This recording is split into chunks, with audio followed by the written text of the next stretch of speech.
Salam damai sejahtera untuk saudara semua, jemaat GBI WTC yang dikasihi Tuhan, apa kabarnya? Perkenalkan, nama saya Jeffrey Rahmat dari Jakarta Praise Community Church atau yang lebih dikenal dengan sebutan JPCC. Saya berharap saudara semua dalam keadaan sehat, jasmani dan rohani, serta tetap bersemangat dalam menghadapi musim pandemi ini. Terima kasih kepada sahabat saya, Bapak Pendeta Wiryo Hadi dan Ibu Flora, serta semua tim kepemimpinan dan pengembalaan yang ada di GBI WTC yang telah mengundang saya dan memberikan kesempatan serta kepercayaan untuk menyampaikan firman Tuhan di online service di hari Minggu ini. Musim ini belum juga berakhir, meskipun puji Tuhan sudah ada titik-titik terang yang mulai kita lihat. Sebagai anak Tuhan, saya percaya akan selalu ada hal-hal yang indah yang kita dapat temui di setiap musim.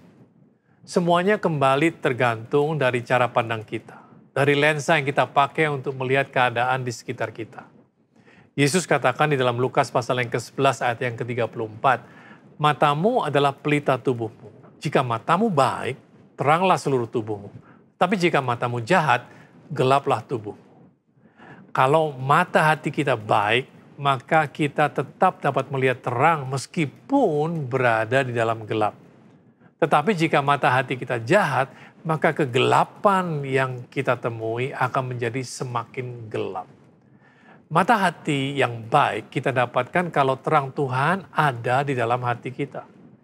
Yohanes pasal yang ke-8 ayat yang ke-12, maka Yesus berkata pula kepada orang banyak, katanya, "Akulah terang dunia. Barang siapa mengikut aku, ia tidak akan berjalan dalam kegelapan, melainkan ia akan mempunyai terang hidup." Jadi sebagai orang percaya Yesus, seharusnya kita tetap dapat melihat yang baik meskipun keadaan di sekitar kita tidak baik. Karena Yesus adalah terang dunia dan Yesus tersebut tinggal di dalam hati kita. Nah, sebelum saya menyampaikan apa yang ada dalam isi hati saya, mari kita hampiri Tuhan dalam doa lebih dahulu. Mari kita berdoa bersama-sama. Bapa yang baik, Bapa yang kami kenal, dalam nama Yesus Kristus Tuhan kami yang hidup, kami mengucap syukur untuk hari yang baru yang Tuhan berikan. Terima kasih untuk kesetiaan dan kasih karunia-Mu ya Tuhan. Meskipun kami tidak selalu mengerti apa yang sedang terjadi di sekitar kami, tetapi satu hal kami tahu bahwa Engkau tidak pernah meninggalkan kami. Engkaulah Allah Immanuel yang bersama dengan kami, dan bersama dengan Tuhan kami bisa melewati semua. Hati dan pikiran kami terbuka untuk menerima kebenaran firman-Mu. Urapilah kami semua, baik yang berbicara maupun yang mendengarkan, supaya firman Tuhan ini tertanam, bertumbuh dan berbuah banyak dalam kehidupan kami. Biar bukan hanya sekedar informasi yang kami terima, tetapi juga pewahyuan yang sanggup mengubah hidup kami menjadi semakin serupa dengan Yesus. Sehingga kami memuliakan nama-Mu dan hidup kami menjadi berkat buat banyak orang. Di dalam nama Yesus, Tuhan kami sudah berdoa dan mengucap syukur. Dan semua yang percaya katakan, amin. Hari ini saya mau berbagi tentang identitas diri. Dalam kehidupan sehari-hari kita sering diminta kartu identitas seperti KTP atau paspor atau bahkan PIN. Itu sebabnya KTP kita bawa-bawa, sebab tanpa KTP kita tidak dapat berbuat banyak. Kita tidak bisa buka rekening di bank, kita tidak bisa masuk area perkantoran, tidak bisa naik pesawat, dan tanpa PIN kita tidak bisa mengambil uang kita sendiri di ATM dan lain sebagainya. Nah, kalau tanpa kartu identitas dalam kehidupan kita sehari-hari, kita tidak bisa berbuat banyak, maka demikian juga halnya kalau kita tidak mempunyai identitas diri yang benar, maka tidak banyak pencapaian yang dapat kita lakukan. Apa sih itu identitas diri? Identitas diri adalah lensa yang kita pakai untuk melihat diri kita sendiri. Cara pandang kita terhadap diri kita sendiri. Amsal pasal yang ke-23 ayat yang ke-7a katakan, sebab seperti orang yang membuat perhitungan dalam dirinya sendiri, demikianlah ia. Untuk membangun kehidupan yang berarti, yang sesuai dengan untuk apa kita diciptakan oleh Tuhan, maka kita harus mempunyai identitas diri yang benar. Pada kenyataannya, kita semua pernah atau bahkan masih bergumul dengan identitas diri. Kita merasa kecil, kita merasa tidak mampu, kita merasa tidak layak, tidak pantas, tidak bisa apa-apa dan lain sebagainya. Itu adalah tanda bahwa kita mempunyai persoalan atau pergumulan dengan identitas diri. Nah, mengapa kita semua bergumul dengan identitas diri? Dalam kitab Roma pasal yang ketiga ayat 23 firman Tuhan katakan, karena semua orang telah berbuat dosa dan telah kehilangan kemuliaan Allah. Dosa mempunyai sifat, dosa mengurangi nilai, dan menyebabkan manusia menjadi kehilangan gambar diri yang sebenarnya seperti pada awalnya Tuhan ciptakan. Sebab pada awalnya manusia diciptakan serupa dan segambar dengan Tuhan. Dari identitas diri inilah kita mendapatkan yang namanya harga diri, yaitu nilai yang kita letakkan atas diri kita sendiri. Dan nilai yang kita letakkan atas diri kita sendiri menentukan bagaimana orang lain memperlakukan kita. Jadi kalau kita tidak suka bagaimana kita diperlakukan oleh kebanyakan orang, jangan marah lebih dulu. Lebih baik kita periksa diri dulu. Jangan-jangan memang kita menaruh harga diri yang rendah atas diri kita sendiri, sehingga tidak heran kalau banyak orang memperlakukan kita demikian dan menganggap kita rendah. Biasanya seseorang yang mempunyai harga diri yang rendah akan melihat dirinya sendiri tidak berarti, sehingga tidak banyak kontribusi yang bisa dia lakukan. Kalau kita tidak mempunyai harga diri yang benar dan sehat, maka kita akan kesulitan mengenali arti kehidupan dan juga kesulitan untuk mengenali tujuan hidup atau panggilan. Beberapa orang hebat di Alkitab pun bergumul dengan identitas diri, dan sebelum mereka dapat melakukan rencana Tuhan dalam hidup mereka, Tuhan harus lebih dahulu berurusan dengan identitas diri mereka. Contohnya Musa. Dalam kitab Keluaran pasal yang ketiga ayat yang ke-7 sampai 11 kita bisa baca, dan Tuhan berfirman, "Aku telah memperhatikan dengan sungguh kesengsaraan umatku di tanah Mesir, dan aku telah mendengar seruan mereka yang disebabkan oleh pengerah-pengerah mereka. Ya, aku mengetahui penderitaan mereka. Sebab itu, aku telah turun untuk melepaskan mereka dari tangan orang Mesir dan menuntun mereka keluar dari negeri itu ke suatu negeri yang baik dan luas, suatu negeri yang berlimpah-limpah susu dan madunya, ke tempat orang Kanaan, orang Het, orang Amori, orang Feris, orang Hewi, dan orang Yebus. Sekarang seruan orang Israel telah sampai kepadaku. Dan juga telah kulihat betapa kerasnya orang Mesir menindas mereka. Jadi sekarang pergilah, aku mengutus engkau kepada Fir'aun untuk membawa umatku, orang Israel, keluar dari Mesir. Tetapi Musa berkata kepada Allah, siapakah aku ini? Maka aku akan menghadap Fir'aun dan membawa orang Israel keluar dari Mesir. Di sini kita dapati bahwa Tuhan memberitahukan kepada Musa apa yang menjadi kehendak Tuhan. Di sini sebenarnya Musa juga bisa menemukan alasan mengapa dia hidup, yaitu untuk memimpin bangsa Israel keluar daripada perbudakan di Mesir. Namun Musa kesulitan untuk mempercayai apa yang Tuhan sudah rencanakan buat hidupnya. Beberapa tahun terakhir ini banyak sekali pelajaran tentang tujuan hidup, ya, the purpose of God. Banyak orang, terutama anak-anak muda, ingin tahu apa sih tujuan hidupnya, karena mereka tidak mau hidup dengan sia-sia. Itu semua baik, tetapi saya harap sekarang saudara semua mengerti bahwa ada yang lebih fundamental daripada mengenali tujuan hidup kita, yaitu mempunyai identitas diri yang benar. Mari kita lihat cara pandang Musa terhadap dirinya sendiri dalam kitab Keluaran pasal yang keempat ayat yang ke-10 sampai 14. Lalu kata Musa kepada Tuhan, "Ah Tuhan, aku ini tidak pandai bicara. Dahulu pun tidak, sejak engkau berfirman kepada hambamu pun tidak. Sebab aku berat mulut dan berat lidah." Tetapi Tuhan berfirman kepadanya, siapakah yang membuat lidah manusia? Siapakah yang membuat orang bisu atau tuli? Membuat orang melihat atau buta? Bukankah aku, yakni Tuhan? Oleh sebab itu pergilah, aku akan menyertai lidahmu dan mengajar engkau apa yang harus kau katakan. Tetapi Musa berkata, "Ah Tuhan, Utuslah kiranya siapa saja yang patut kau utus. Kita lihat bagaimana repotnya Tuhan meyakinkan Musa akan kemampuan dirinya sendiri. Musa bahkan berani membantah Tuhan yang menciptakan dia. Ayat yang ke-14, maka bangkitlah murka Tuhan terhadap Musa dan ia berfirman, bukankah di situ Harun, orang Lewi itu, kakakmu? Aku tahu bahwa ia pandai bicara. Lagi pula ia telah berangkat menjumpai engkau, dan apabila ia melihat engkau, ia akan bersuka cita dalam hatinya. Seolah-olah Tuhan katakan, kalau aku mau, bisa saja aku memilih Harun. Aku tahu Harun itu pandai bicara. Tetapi aku mempunyai rencana atas kamu, Musa. Aku mau memakai kamu sebagai pemimpin, bukan Harun. Kita lihat betapa kuatnya identitas diri yang keliru ini melekat pada diri Musa. Dan menghalangi Tuhan untuk melakukan rencananya. Namun saya senang bahwa Tuhan tidak menyerah dan terus menolong Musa memulihkan gambar dirinya. Itu sebabnya kita perlu mengubah cara kita berpikir tentang siapa kita di hadapan Tuhan. Sehingga kita dapat mengenali dan menjalankan rencananya. Sebab percuma saja kalau kita mau mengerti rencana Tuhan dalam hidup kita, tetapi kalau kita belum mempunyai identitas diri yang benar. Karena rencana Tuhan itu selalu besar dan kelihatan seolah-olah berada di luar jangkauan kita. Itu sebabnya dibutuhkan iman untuk dapat menggenapinya.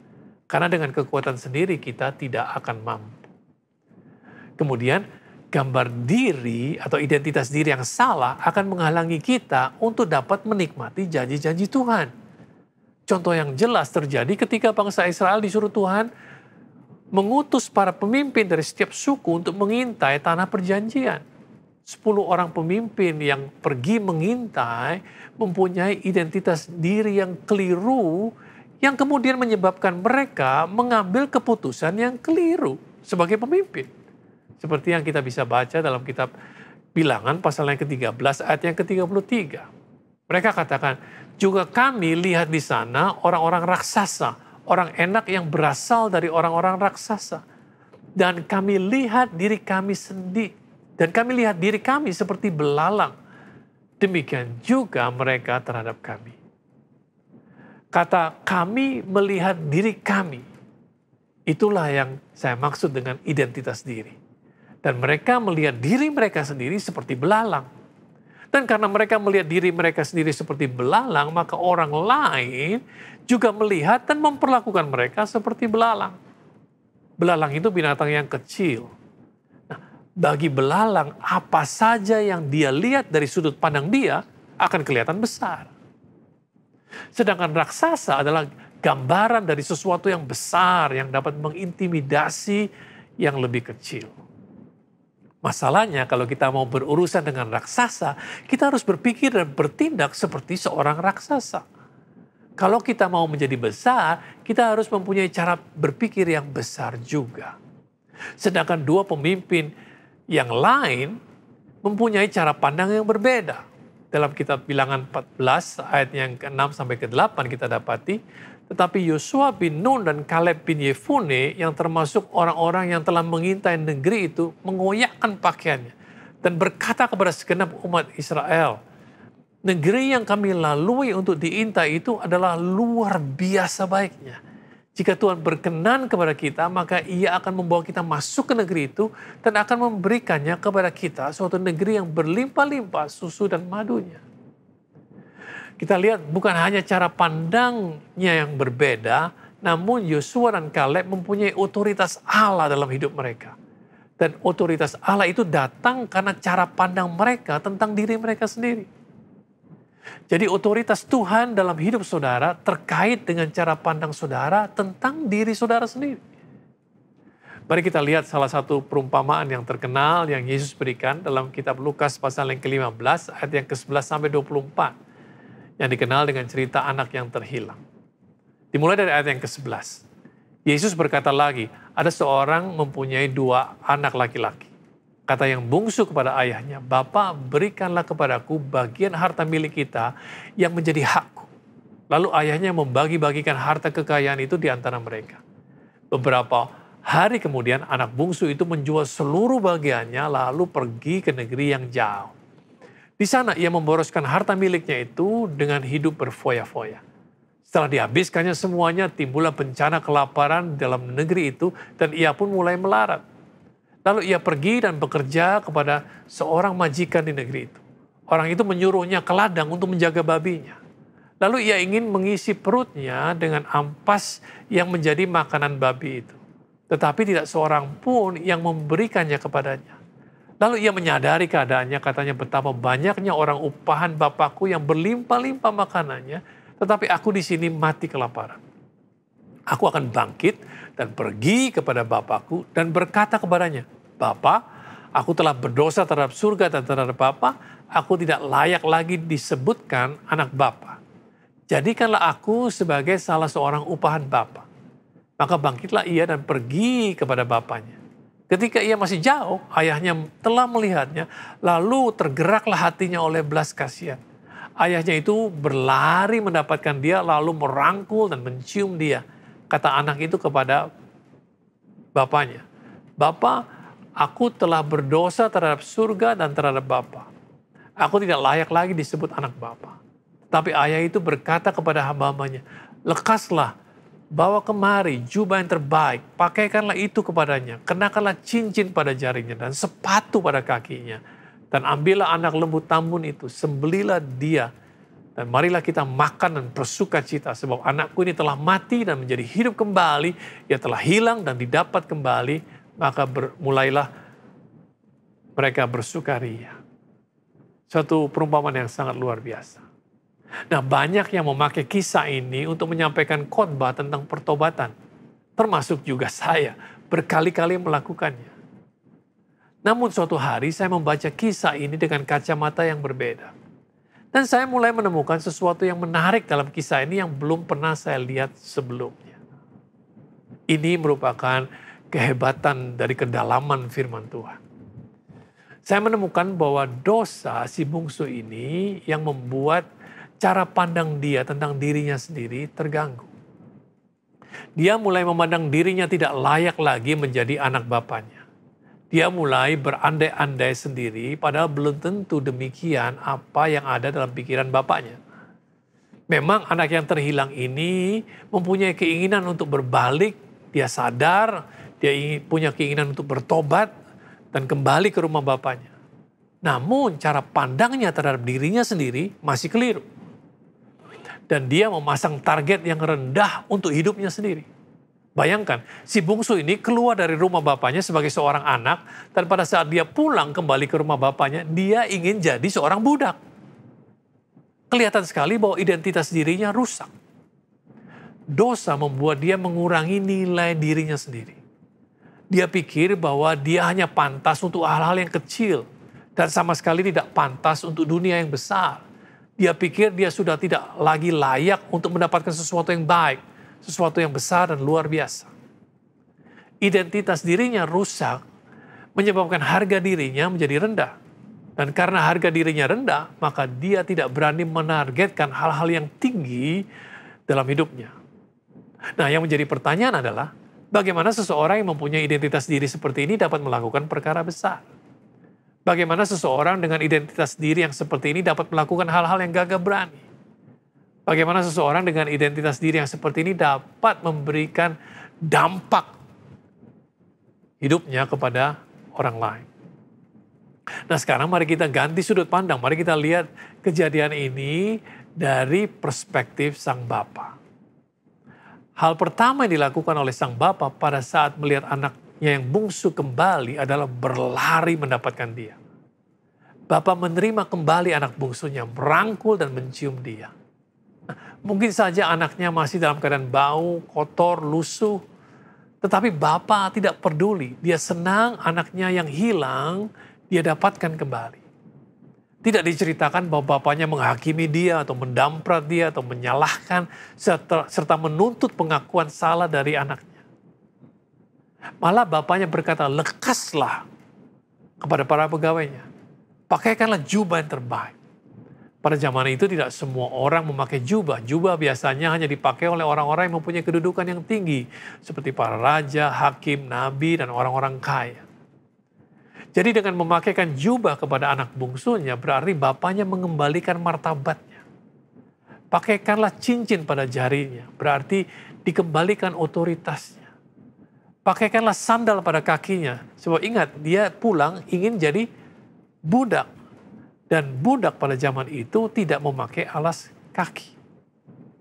Mata sang bapa atau di mata sang bapa terhadap anaknya, kamu layak mendapatkan yang terbaik. Sebab kamu anakku. Kamu pantas menerima otoritas. Karena kamu anakku.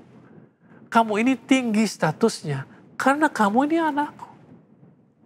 Dan pemulihan identitas diri inilah yang seharusnya terjadi setelah seseorang mengalami pertobatan. Sebab kalau seseorang bertobat dan percaya Yesus, namun mereka tidak dipulihkan identitas dirinya, maka mereka hanya akan menargetkan yang rendah dalam hidup mereka. Kalau saudara mau hidup secara berarti, saudara harus memulihkan cara pandang saudara tentang diri saudara sendiri. Dan disesuaikan dengan cara pandang Bapa, cara pandang Tuhan yang adalah pencipta kita. Identitas kita yang sebenarnya hanya datang dari Bapa kita di surga yang menciptakan kita.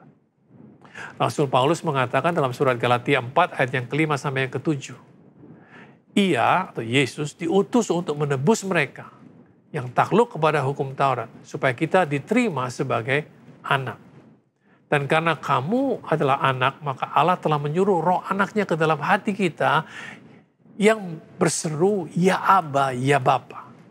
Jadi kamu bukan lagi hamba, melainkan anak. Jikalau kamu anak, maka kamu juga adalah ahli-ahli waris oleh Allah. Haleluya. Puji Tuhan. Dan Raja Daud mempunyai pandangan yang jelas tentang dirinya. Dan itu semua dia tuliskan supaya menjadi pewahyuan buat kita juga. Kita bisa baca dalam Mazmur 139 ayat yang ke-13 sampai 16. Engkau menciptakan setiap bagian badanku dan membentuk aku dalam rahim ibuku. Aku memuji engkau sebab aku sangat luar biasa. Segala perbuatanmu ajaib dan mengagumkan. Aku benar-benar menyadarinya. Waktu tulang-tulangku dijadikan, dengan cermat dirangkaikan dalam rahim ibuku, sedang aku tumbuh di sana secara rahasia. Aku tidak tersembunyi bagimu.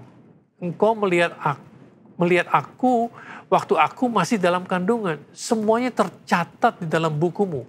Hari-harinya sudah ditentukan sebelum satu pun mulai. Wow.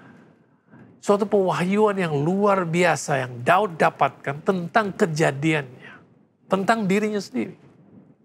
Nah, saya diberitahu bahwa yang menjadi tema besar GBI WTC tahun ini adalah integrity. Dan untuk hidup dalam integritas diperlukan identitas diri yang benar. Mari dengarkan apa kata firman Tuhan tentang kita. Efesus 2 ayat yang ke-10. Karena kita ini buatan Allah. Diciptakan dalam Kristus Yesus untuk melakukan pekerjaan baik yang dipersiapkan Allah sebelumnya. Ia mau supaya kita hidup di dalamnya. Terjemahan bahasa Inggrisnya lebih meyakinkan karena dikatakan, for we are God's masterpiece. He has created us anew in Christ Jesus so we can do the good things He planned for us long ago. Kita ini masterpiece-nya Tuhan. Produk unggulannya Tuhan. Kalau kita mengerti harga yang sudah dibayarkan untuk menebus kita oleh Tuhan, maka kita akan mempunyai cara pandang yang sama dengan cara Tuhan melihat kita. Maka kita tidak akan cepat menyerah dengan persoalan yang sedang kita hadapi. Dan kita berani membidik yang lebih tinggi, kita berani mimpi yang lebih besar. Dan hidup kita akan menjadi lebih berarti dan membawa dampak yang positif kepada siapapun yang mengenal kita. Kalau saya dalam keadaan lemah dan perlu dikuatkan imannya, saya selalu berusaha mengingatkan diri saya sendiri tentang siapa saya di dalam Kristus. Dan apa janji-janji Tuhan dalam hidup saya. Saya biasanya akan masuk ke ruangan toilet, ya, atau kamar kecil, biasanya karena di kamar saya ada kaca cermin yang besar dan saya mulai berdiri di depan cermin dan saya akan tunjuk diri saya sendiri, saya akan berkata kepada diri saya sendiri, dan ini kira-kira yang saya katakan, bahwa aku ini ciptaan baru. Tidak ada lagi penghukuman buat aku yang tinggal dalam Kristus. Aku ini diciptakan unik, kejadianku dahsyat dan ajaib. Begitu besar kasih Tuhan, maka Yesus diutus untuk menebus hidupku. Karena aku ini berharga di mata Tuhan. Tuhan sangat mengasihi aku. Aku dibeli dengan sangat mahal. Lunas dibayar dengan darah Yesus. Aku bukan kebetulan ada di dunia ini. Tuhan punya rencana yang indah yang mendatangkan damai sejahtera atas hidupku. Aku mempunyai masa depan yang cerah dalam Yesus. Segala perkara dapat kutanggung di dalam Dia yang memberikan kekuatan kepadaku. Allahku akan memenuhi segala keperluanku menurut kekayaan dan kemuliaannya dalam Kristus Yesus. Dan lain sebagainya. Ini mulai saya katakan kepada diri saya sendiri. Sehingga saya keluar dari ruangan tersebut berbeda. Saya keluar dari ruangan tersebut mempunyai otoritas Allah dalam kehidupan saya. Karena saya kembali mengingatkan diri saya sendiri tentang siapa saya di dalam Dia. Jadi apa yang kita sudah pelajari hari ini? Pertama, identitas diri adalah cara pandang kita tentang diri kita sendiri. Dan dari identitas dirilah kita mendapatkan harga diri. Yang berikutnya, Tuhan harus berurusan dengan identitas diri seseorang sebelum dia dapat menjalankan rencananya atas orang tersebut. Yang ketiga, gambar diri yang salah akan menghalangi kita untuk dapat menikmati janji Tuhan. Yang keempat, pertobatan perlu diikuti dengan pemulihan identitas diri sehingga hidup seseorang dapat menjadi dampak yang besar. Saya berdoa agar sharing saya hari ini memberkati dan menguatkan saudara semua, jemaat GBI WTC yang dikasihi Tuhan. Selamat hari Minggu, Tuhan Yesus memberkati saudara semua. Amin. Saudara kasih Tuhan, mari siapkan roti dan anggur. Sebab sesuai dengan apa yang disampaikan gembala kita, yang Tuhan perintahkan untuk melakukan perjamuan setiap minggu. Dan kami dengar banyak mujizat yang terjadi. Saudara kasih Tuhan, mari angkat roti di tangan kanan kita bersama-sama. Saudara bangkit berdiri bersama-sama. Sebab apa yang telah kuteruskan kepadamu, telah aku terima dari Tuhan, yaitu bahwa Tuhan Yesus pada malam waktu diserahkan mengambil roti. Dan sesudah itu yang mengucap syukur atasnya, Ia memecah-mecahkannya dan berkata, inilah tubuhku yang diserahkan bagi kamu. Perbuatlah ini menjadi peringatan akan aku. Kekasih-kekasih Kristus, bukankah roti yang kita angkat tinggi di tangan kanan kita yang kita pecah-pecahkan ini adalah persekutuan kita dengan tubuh Kristus? Mari kita makan dalam nama Yesus.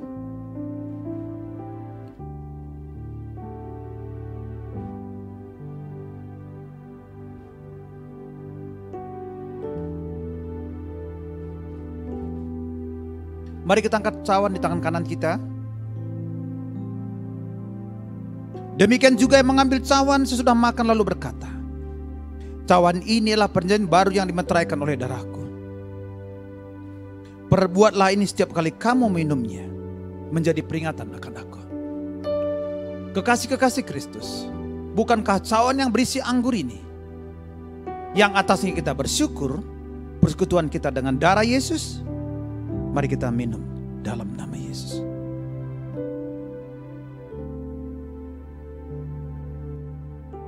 Mari masing-masing kita naikkan syukur kepada Tuhan. O rakama sakataka mararaka mararaka masakataka ranakara. O rakama saka pararaka mararaka maraka masakataka ranakara. O rika mararaka papa papa pararaka mararaka masakataka mararaka mararaka. Mari angkat dua tangan saudara. Mari terima kekuatan dari Tuhan hari ini kepadamu.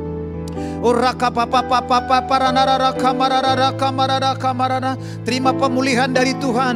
Terima mujizat dari Tuhan yang terjadi atas dirimu hari ini dalam nama Yesus. Aku minta di dalam nama Yesus, mujizat pemulihan, restorasi terjadi atas umatmu hari ini. Aku berdoa bagi yang sakit jantung, paru-paru, COVID-19, hari kami deklarasikan oleh bilur-bilur Yesus, engkau telah disembuhkan. Aku minta keluarga-keluarga dipulihkan. Aku minta usaha-usaha dipulihkan. Aku minta bisnis-bisnis mereka semua dipulihkan di dalam nama Yesus. Kayak berdoa Tuhan, bila dipulihkan keluarga, dipulihkan bisnis, dipulihkan segala pekerjaan mereka, dipulihkan keuangan mereka. Bahkan kayak berdoa, pulihkanlah negeri kami, pulihkanlah bangsa kami dari segala bentuk keterpurukan. Hari ini kami deklarasikan di dalam nama Yesus. Bukankah ketika bumi ini belum berbentuk dan kosong, Roh Allah melayang-layang dan Kau berfirman, jadilah firman, jadilah terang, maka terang itu terjadi. Hari ini kami berkata, Roh-Mu melayang-layang di negeri kami, kuasa-Mu melayang-layang di negeri kami. Kami mau deklarasikan Indonesia dipulihkan, Indonesia mengalami kebangkitan di dalam nama Yesus. Terima kasih Tuhan, terima kasih. Kami bersyukur buat hari ini. Kami bersyukur Bapa. Sementara kami akan akhiri ibadah kami, dan kami mau terima berkat daripada-Mu. Saudara Tuhan, angkat dua tanganmu, pulang dan terimalah anugerah, terimalah rahmat. Biar segala berkat yang terbaik dari Bapa di sorga, berkat terbaik dari Tuhan Yesus Kristus, berkat terbaik dari Roh Kudus menyertai kita mulai hari ini, bahkan sampai selama-lamanya. Kita yang percaya diberkati Tuhan, katakan bersama-sama, amin. Selamat hari Minggu, Tuhan berkati kita semua.